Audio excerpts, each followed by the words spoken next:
इस वक्त की बड़ी खबर है रशिया के महत्वाकांक्षी प्रोजेक्ट लूना 25 को लेकर। बताया जा रहा है कि लूना 25 की क्रैश लैंडिंग हो चुकी है, यानी कि रशिया का लूना 25 मिशन फेल हो चुका है। लगातार एक दिन की अगर बात की जाए तो टेक्निकल ग्लिच की बातें सामने आ रही थी, जिसको वैज्ञानिक ठीक करने पर लगे हुए थे। यह भी कोशिश की गई कि लूना 25 का ऑर्बिट ही बदल दिया जाए, कक्षा ही बदल दी जाए ताकि वो दोबारा से रिज्यूम हो पाए, लेकिन तमाम कोशिशों के बाद भी लूना 25 को काम पर नहीं लाया जा सका और ये मिशन फेल हो गया। लेकिन चंद्रयान 3 से जुड़ी एक बड़ी खबर जो सामने है वो ये कि 23 अगस्त को 5:47 की बजाय अब 6:04 पर जो सॉफ्ट लैंडिंग होनी है वो होगी विक्रम लैंडर की, यानी कि तकरीबन 17 मिनट का समय आगे बढ़ा है। लेकिन इसके कारणों की अगर बात करें तो कोई स्पेसिफिक कारण इसको लेकर नहीं है। इस तरीके के प्रोजेक्ट्स की, मिशंस की जब हम बात करते हैं तो स्पेस की अनप्रिडिक्टेबिलिटी को देखते हुए ये एक एस्टिमेटेड टाइम को लेकर चला जा सकता है। जैसे कि चंद्रयान 3 की अगर हम बात करें तो इसरो का साफ तौर पर कहना है कि लैंडिंग 23 और 24 अगस्त को इसके बीच कभी भी हो सकती है। और इस मिशन को किस तरीके से मिशन तैयार किया गया है, क्या कुछ इसकी खासियत है, कुछ तस्वीरों के माध्यम से भी चलिए आपको समझाते हैं। तो पहली तस्वीर जो आप देख रहे हैं ये चंद्रयान मिशन की शुरुआती तस्वीर अगर मैं कहूं, जहां पर अर्थ के यानी पृथ्वी के चारों तरफ आप ऑर्बिट बने हुए देख रहे हैं, जिन्हें हिंदी में कक्षाएं कहा जाता है, मैनोवर्स कहा जाता है। और उन्हीं एक ऑर्बिट में आपको प्रोपल्शन मॉड्यूल के साथ विक्रम लैंडर जो है वो नजर आ रहा है। और यहां से ये जो नीली रंग की पंक्ति आपको दिख रही है, नया ऑर्बिट जो कि लूनर ऑर्बिट में जाता है, यानी कि चांद के आसपास जो कक्षाएं बनाकर फिर चांद की सतह पर लैंडिंग कराने की कोशिश करता है। लेकिन अब हम इस तस्वीर से काफी आगे पहुंच चुके हैं, क्योंकि हम अब तकरीबन 25 किलोमीटर दूर है चांद की सतह से। लेकिन जब ये मिशन आगे बढ़ा था तो देखिए ये पहली तस्वीर थी जो वहां से सामने आई थी। एक जो डिवाइसेस अगर मैं बात करूं जो इस चंद्रयान मिशन में लगे हैं, तकरीबन 6 डिवाइसेस लगे हैं। उनमें से एक डिवाइस ऑलरेडी काम कर रहा है, जिसका काम यही है कि वो मून की सरफेस से यानी कि चांद की सतह से देखकर बताए कि अर्थ की सरफेस कैसी लगती है। तो ये तस्वीरें वहां पर आई थी। कुछ स्पेसिफिकेशंस की अगर हम बात करें तो ये प्रोपल्शन मॉड्यूल है जिसके साथ विक्रम लैंडर लगा हुआ था, जैसे कि आप ये तस्वीरों में भी देख सकते हैं। इसके पूरे प्रोपोर्शंस यहां पर बताए गए हैं। इसका मास की अगर बात करें यानी ड्राई मास की अगर बात की जाए तो 450 केजी के लगभग है। इसमें प्रोपेलेंट मास भी अलग है, टोटल मास भी अलग है। तो 2145 के लगभग टोटल पीएम मास इसमें है और साथ ही पावर जनरेशन की कैपेसिटी भी इसकी है। इसके साथ साथ लैंडर जो है, जो सबसे ज्यादा महत्वपूर्ण है इस पूरे मिशन में, अगर आपको चंद्रयान 2 याद है तो ये ऑर्बिटर को रिलीज करने के बाद चंद्रयान 2 की लैंडिंग के समय सिग्नल नहीं मिले थे, सिग्नल टूट गए थे और उसकी लैंडिंग खराब हुई थी। तो उसको मद्देनजर रखते हुए इस बार काफी चेंजेस किए गए हैं लैंडर में। लैंडर को बेहद मजबूत बनाया गया है, उसमें कई तरीके के सेंसर्स लगाए गए हैं, कई तरीके के कैमरास लगाए गए हैं, जिनके ये तस्वीरें आप देख सकते हैं कि विक्रम लैंडर जो है वो कुछ इस तरीके का दिखता है। ऊपर आपको एक पिक्चर समझाने के लिए बनाई गई है, जिसमें आप देखें तो इसकी लेग्स के साथ साथ इन लेग्स को काफी स्ट्रांग किया गया है। इसका पेलोड बढ़ाया गया है, साथ ही थ्रस्टिंग की जो कैपेसिटी है उनको भी बढ़ाया गया है। कई तरीके के सेंसर्स इस पे लगाए गए हैं और ये अलग अलग तरीके से आपको इस मॉडल के जरिए समझाया जा रहा है कि लैंडर में क्या क्या इस बार चेंजेस किए गए हैं। क्योंकि पिछली बार जब हम बात कर रहे थे तो पिछली बार लैंडर जो था वो 5 इंजन के साथ था। इस बार जो लैंडर है वो 4 इंजन के साथ लैंड कर रहा है। और अगली तस्वीर की जब हम बात करें तो रोवर, जिसका नाम प्रज्ञान रखा गया है, वो कैसा होने वाला है ये बेहद खास है। क्योंकि इस पूरे मिशन में जहां पर सबसे महत्वपूर्ण काम विक्रम लैंडर ने करना है सेफली लैंड होके, वहीं उसके बाद जिम्मेदारी रोवर पे आती है। तो रोवर जो है देखिए कुछ इस तरीके का दिखता है, रोबोट होता है, इसमें व्हील्स लगे होते हैं, ये व्हील्स खुलते हैं, इनमें सोलर पैनल लगा हुआ है। देखिए इधर सोलर पैनल लगा है, दूसरी तरफ नीचे की तरफ भी इसमें कुछ पैनल लगाए गए हैं। यहां पर सोलर पैनल का ये जगह बनाई गई है। ये इस तरीके का पूरा मॉडल बना हुआ है। इस बार एक नई चीज का एक्सपेरिमेंट जो है इसरो ने किया है। ये जो रोवर है और जो लैंडर है, इसमें वेकिंग एंड स्लीपिंग सर्किट का इस्तेमाल किया गया है। इसका मतलब क्या है कि जब ये बाहर होंगे, जब लूनर डे होगा यानी कि जब चांद में उजाला होगा, जब चांद में दिन होगा, तो उसकी लाइट से इसमें लगे सर्किट चार्ज होंगे।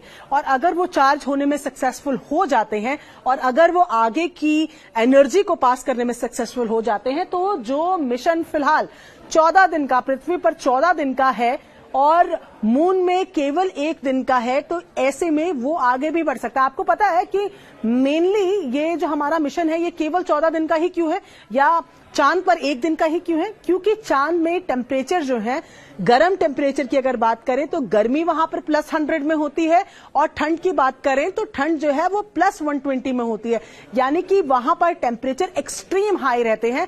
ऐसे में सर्दी के टाइम पे ज्यादा ठंड होने की वजह से सेंसर्स काम नहीं करेंगे, और भारत के पास अभी वो टेक्नोलॉजी नहीं है जिससे कि वो हीटअप रख सके अपने इस मशीनरी को। इस वजह से इस मिशन को फिलहाल छोटा रखा गया है, 14 दिन का रखा गया है। लेकिन अगर ये स्लीपिंग और वेकिंग कॉन्सेप्ट काम कर जाता है तो ये मिशन की जो मियाद है वो आगे भी बढ़ सकती है, ये समय और आगे भी बढ़ सकता है। अब देखिए लैंडर की स्पेसिफिकेशंस मैं आपको बता रही हूं, विक्रम जिसको नाम दिया गया है। लैंडर की जो मिशन लाइफ है वो 14 दिन की है, 14 अर्थ डेज की है और 1 लूनर डे की है। अगर पूरे मास की बात की जाए तो तकरीबन 1750 लगभग जो है वो केजीज में इसका मास है। 3 पेलोड इसमें लगे गए हैं। इसके अलावा रोवर की अगर बात करें तो रोवर की भी सेम मिशन लाइफ है, यानी कि 14 दिन की लाइफ है।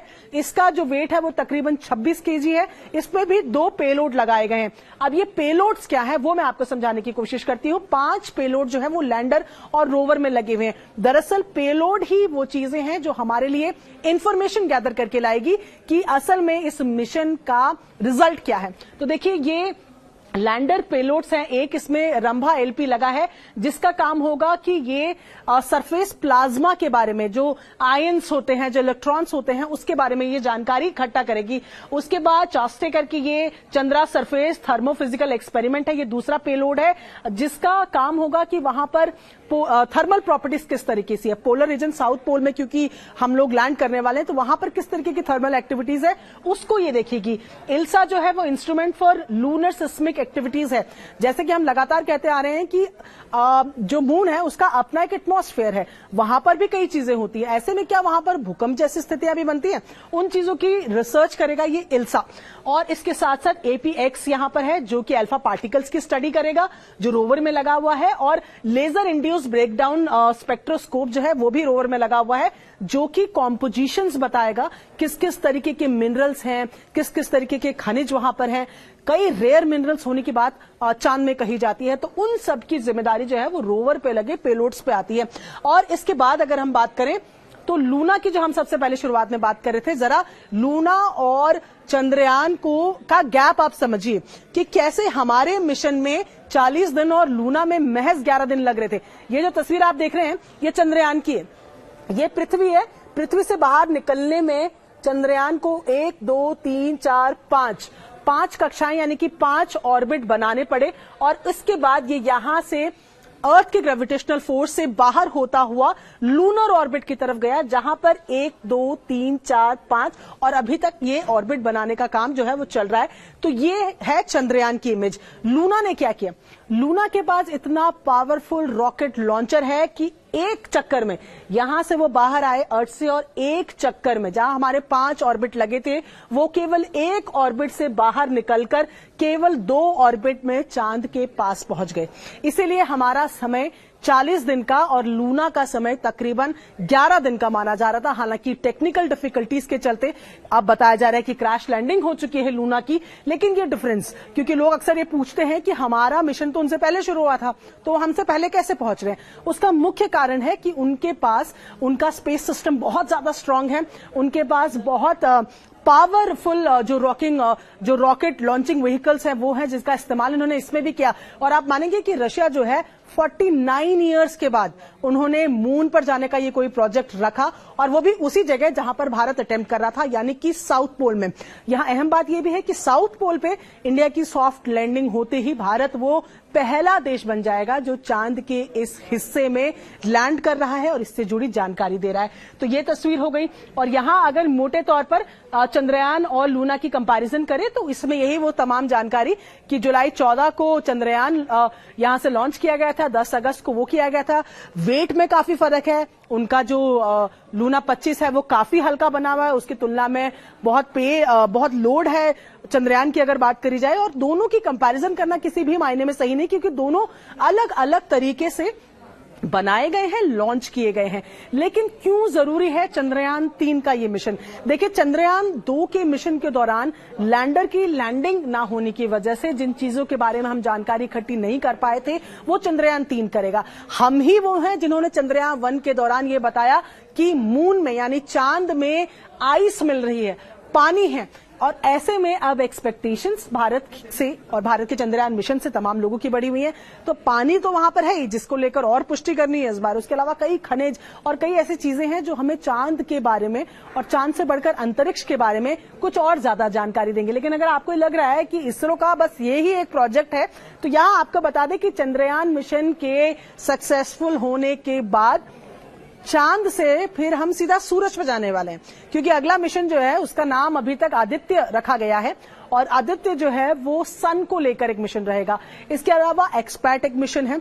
ये 2 मिशन जब हो जाएंगे तो फिर हम सबसे महत्वाकांक्षी मिशन जो है, जिसका नाम है गगनयान, तो इस गगनयान मिशन के लिए बढ़ेंगे। गगनयान वो मिशन होगा जो कि चक्कर लगाकर वापस भी आएगा।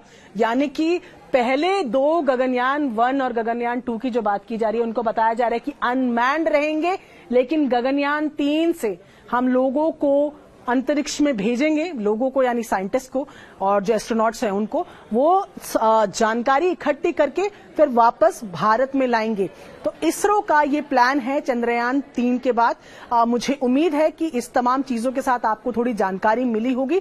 बेहद क्रूशियल रहते हैं चंद्रयान 3 की अगर मैं बात करूं या इस तरीके के मिशंस में आखिरी के 15 मिनट, क्योंकि जब आपको डीबूस्टिंग करनी होती है वो सबसे महत्वपूर्ण टाइम आपके लिए रहता है। आप डीबूस्टिंग का मतलब है कि आपको अपनी स्पीड कम करनी है।